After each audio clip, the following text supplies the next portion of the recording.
So all we need to do to fix this is to just flip this fraction here.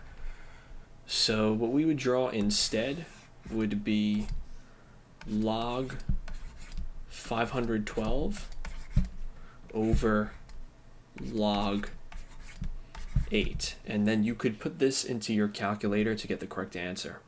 And to help you remember how to do this correctly, let's look at the original log function again. So we had log base 8 512. And if you look at this carefully, you can actually see that the 8 here is drawn like a little bit lower than the 512, and because we put it lower in the original function, we're also going to put it lower here in the denominator.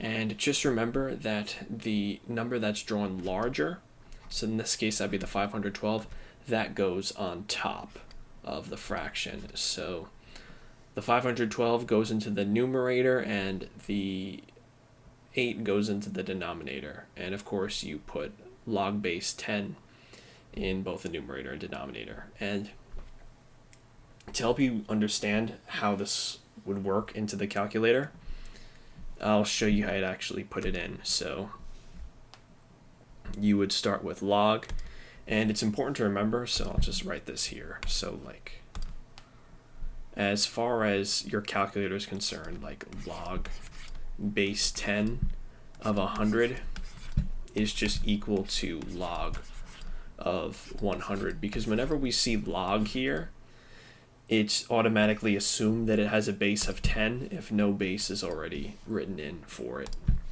So we'll go back to the calculator. So we have log base 10. We put the larger number, the number that is like literally written larger on top. In that case, it's the 512.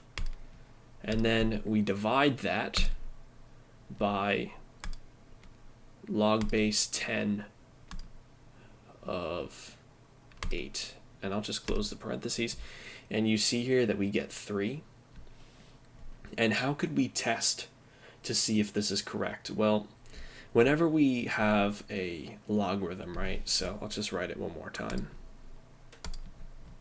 So when we have a logarithm, basically what we're asking ourselves is, what number or what exponent would we use to raise 8, or what exponent will we use on 8 to get it to equal 512?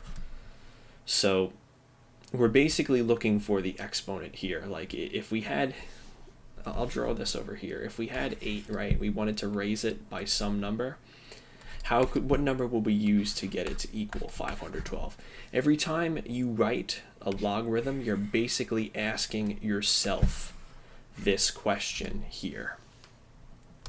So all we would have to do to test to see if the answer we got in our calculator was correct, to see if we got the right answer, is we would take 8 and we would raise it to, well, whatever we got. In that case, we got 3 after we did that process.